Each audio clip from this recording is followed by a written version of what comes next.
Okay, so let's see a little bit more of integration. So previously, we have learned in the previous video, we learned how to do integrals on rectangles. Okay, so I have some function that is defined on some rectangle here from A to B, from C to D. And then we were looking at functions over that rectangle and computing sort of volumes above a rectangle or integrals on those rectangles.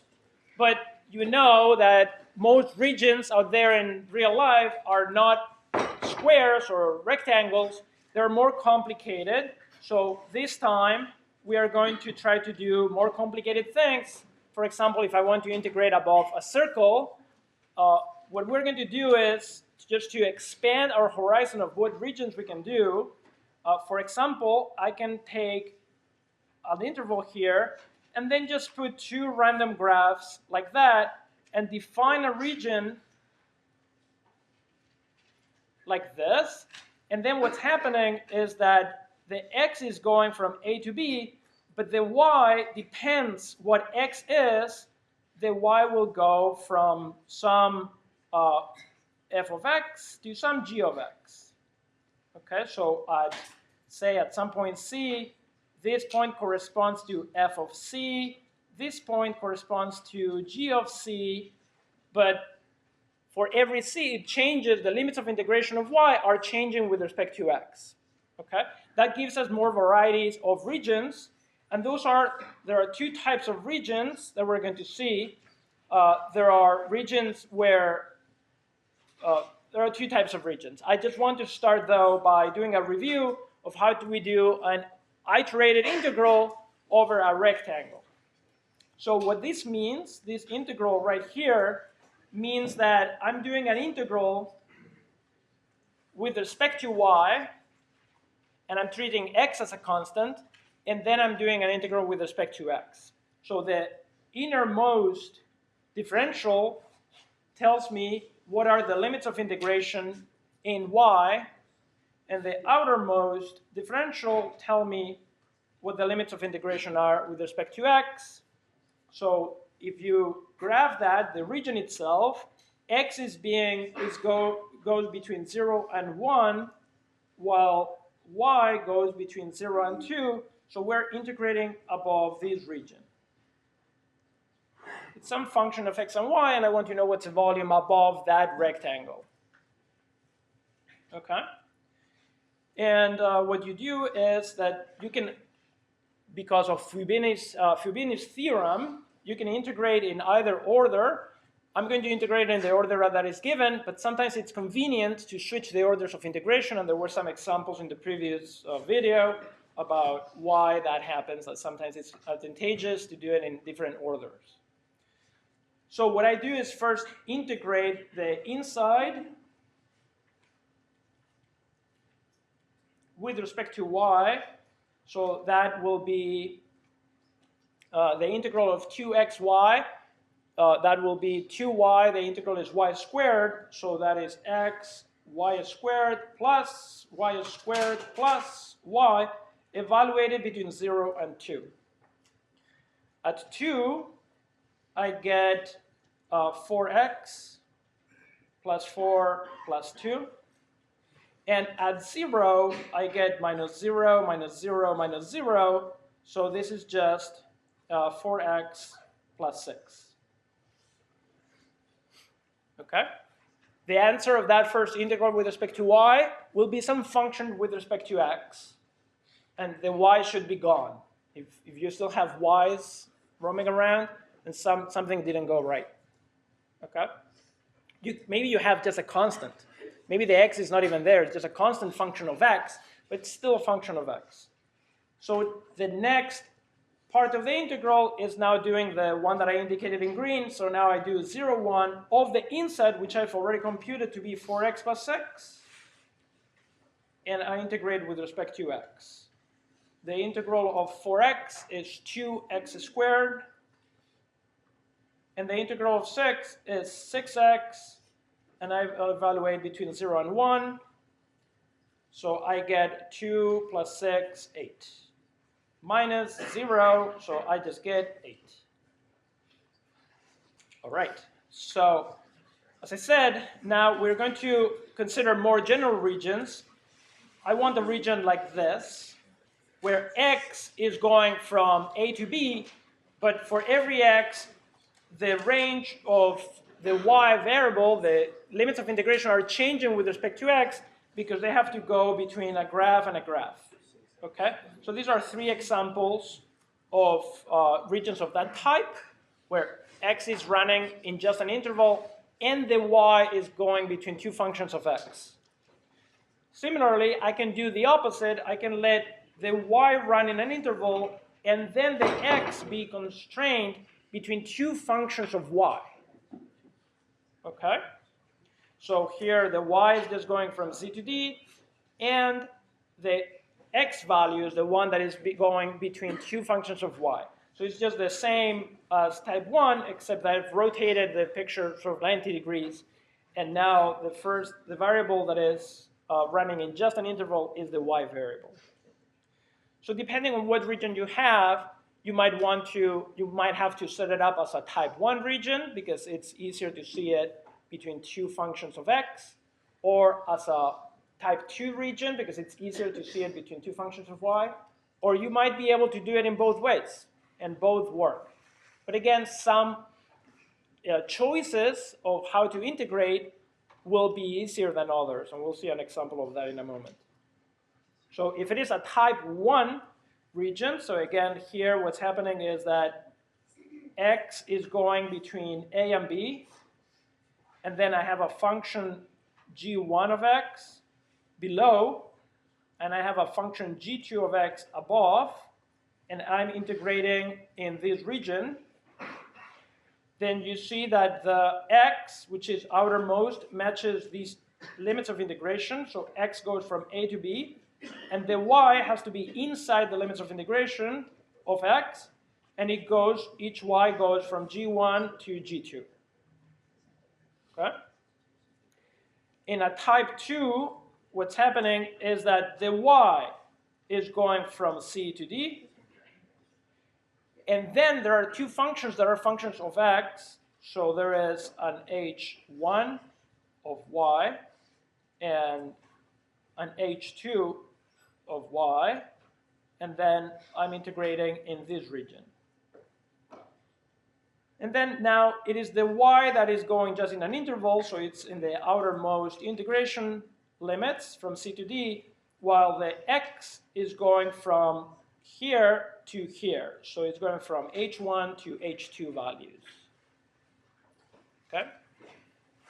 So this is all just easier to see in problems, so let's try to figure out how to evaluate the double integral over the region that is bounded by 2 parabolas.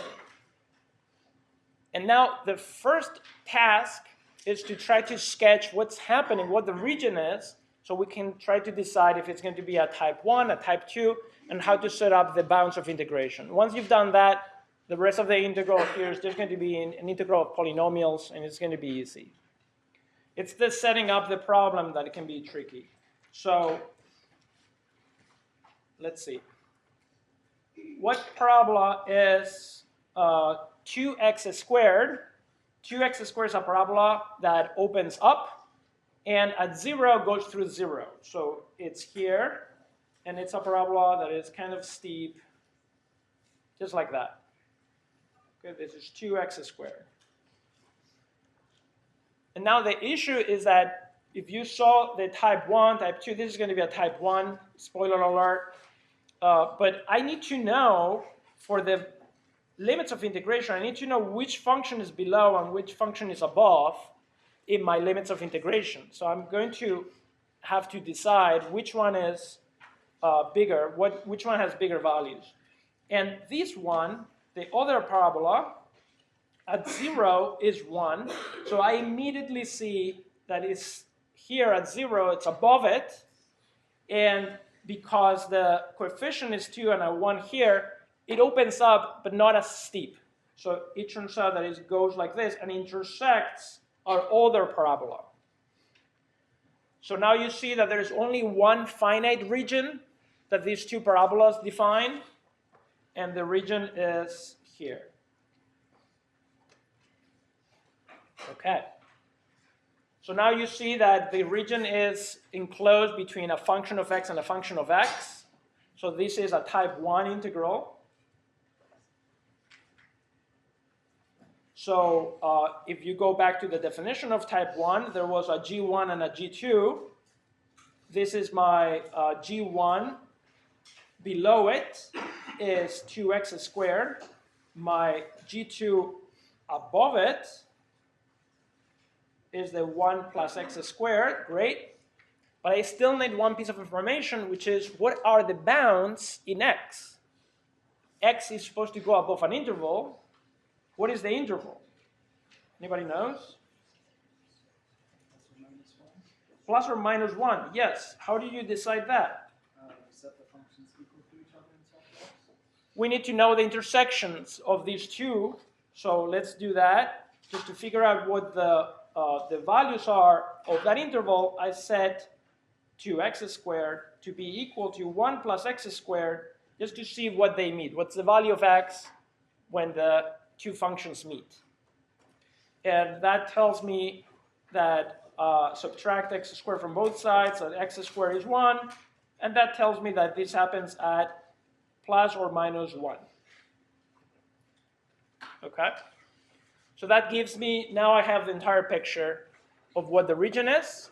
The region, if you want it like this, it's points x, y, such that the x is between minus 1 and 1, and the y is between 2x squared and 1 plus x squared. Okay, that's the definition of the region. But more importantly, I want to set up the integral, the double integral over the region. It's too close. A little bit more room. I need the interval. It's a type 1. So type 1, outermost is x, which is running in an interval, and it's running from minus 1 to 1.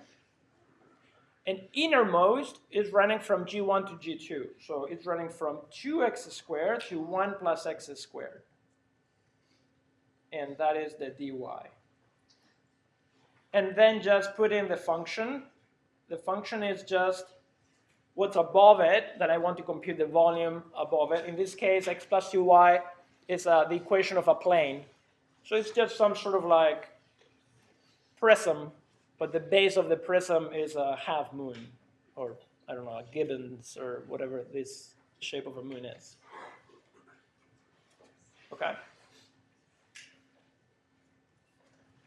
Any questions on how I set up the integral? This is the key of these integrals. The most difficult part is setting up regions. Yes, so that depends on the type of integral.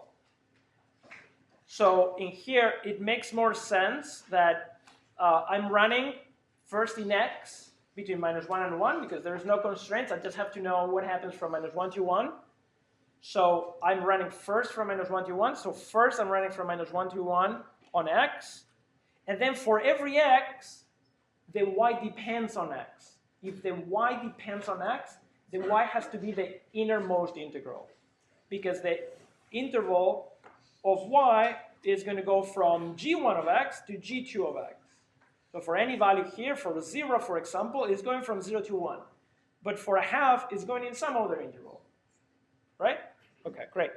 So we evaluate it now. So let me evaluate it. The integral from minus 1 to 1, integral from 2x squared to, oh, by the way, if you mess this up, if this bounds, you put the 2x squared above it and 1 plus x squared below it, that actually, it's not a huge damage. The damage is that it's going to change the sign of the integral. Okay? So you're going to get a minus instead of plus.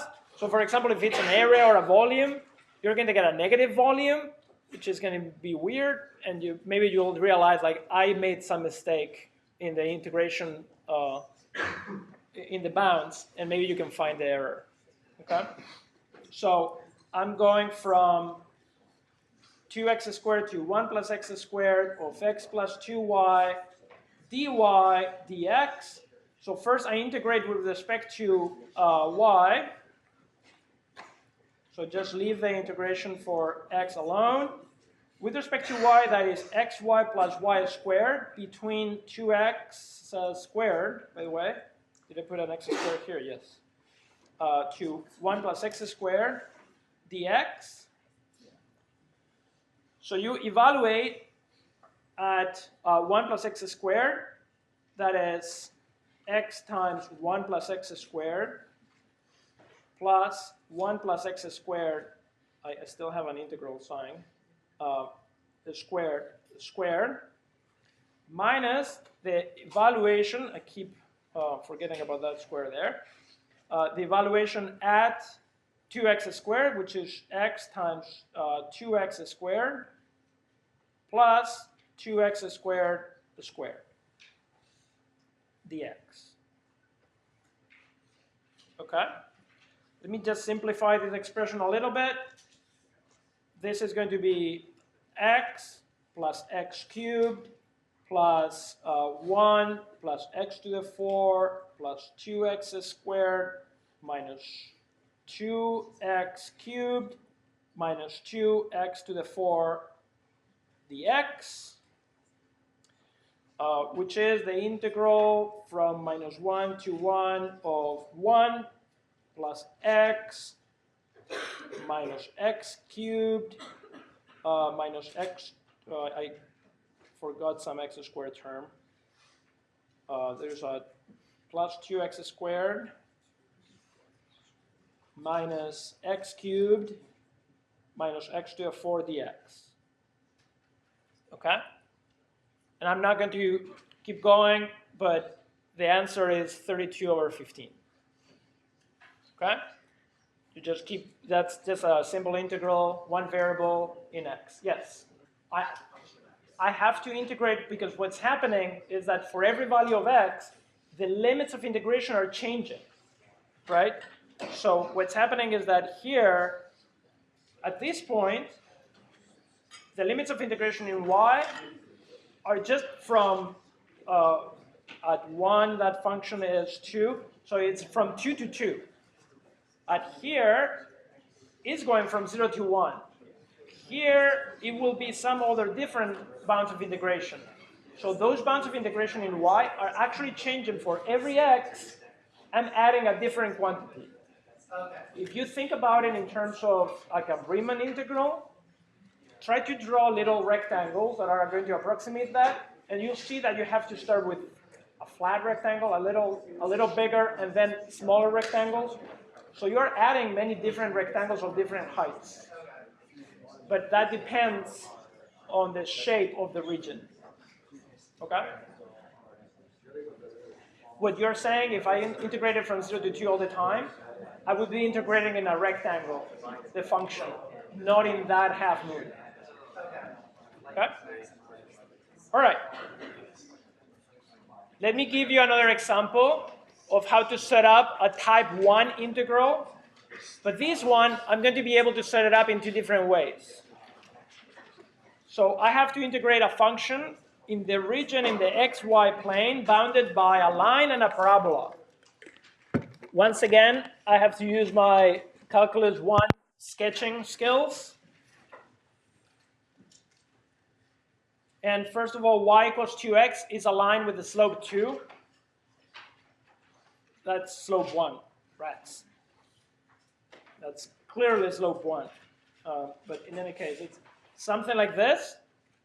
And then y equals x squared, which is a parabola. And it looks like this. Okay?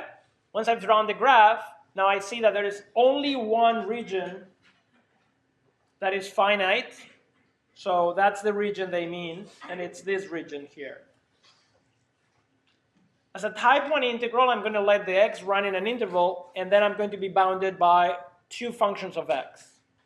So, first of all, where do they meet? when 2x is equal to x squared, that means 2x minus x squared is 0. Be careful dividing by x because you miss one of the solutions. Because this is x times 2 minus x is 0. And that tells me that there are 2 points, x equals 0 and x equals 2. So it turns out that that point here is at 2.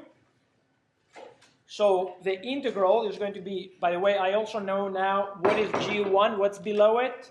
That's the parabola. And above it is the line. In that region, soon enough, the parabola will be much higher than the line. But in the region I want, actually the parabola is below it. Okay? The parabola starts shy, but then they get going.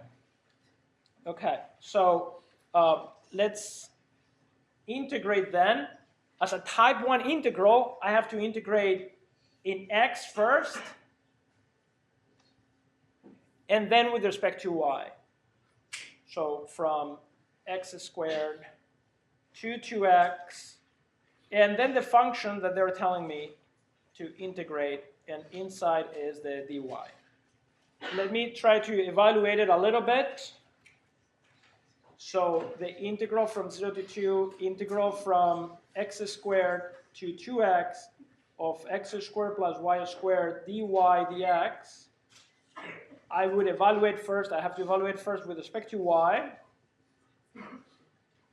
So the integral of x squared is x squared y, and the integral of y squared is y cubed divided by 3.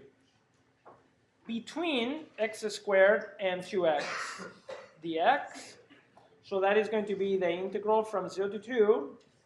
Evaluated at 2x, I get x squared times 2x plus 2x cubed over 3 minus x squared times x squared minus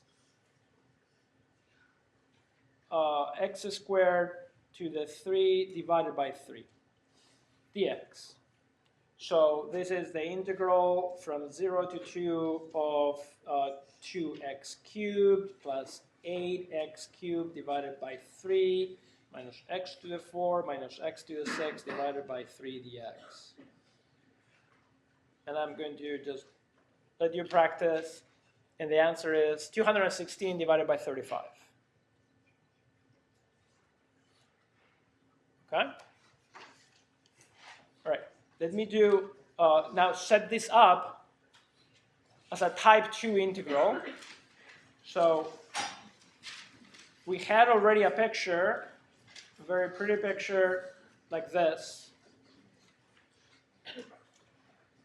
But now, if you tilt your head like this, then you can see that the y is also running between 2 functions of x.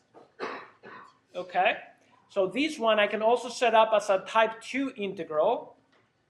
This point right here was the point. This was the point 2. So this is the point 2, 4.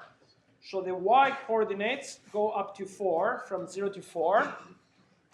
And then what functions are these? Now the below function, in terms of y, I have to solve for y. X is y divided by 2. So this function is y divided by 2.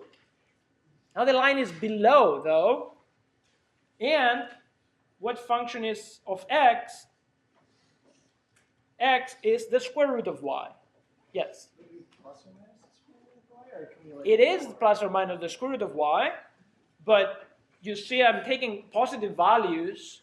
I'm above the, the positive x. So it has to be taking positive values. So in this case, it is the positive square root of y. That's a good catch. Okay? If somehow the picture went below it, if it was taking negative values of x, it will be the negative square root of y. But that would be a different region. Okay, so I can set this up as an integral. It is now y that is running free between 0 and 4.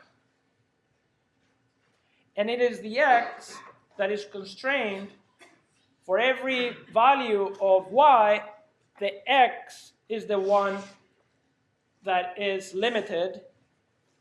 It's going from y divided by 2 to the square root of y. Okay? And then the function is the same.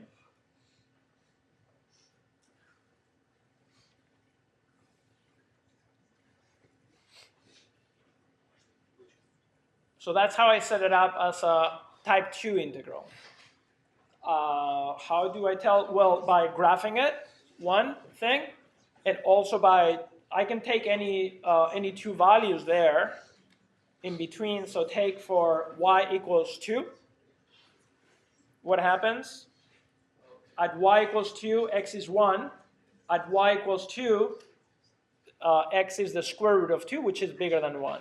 So this function is above it, and this one is below it. Okay? If the regions we're going to work with are easy enough that you should be able to graph them. But if we were in some very involved problem that had some very strange functions, you might have to do something, a little bit more calculus to understand what the region is like. Okay? And then you would start integrating just like we did before. Now I'm integrating with respect to x, so I start with x cubed divided by 3 plus y squared x between y over 2 and the square root of y dy.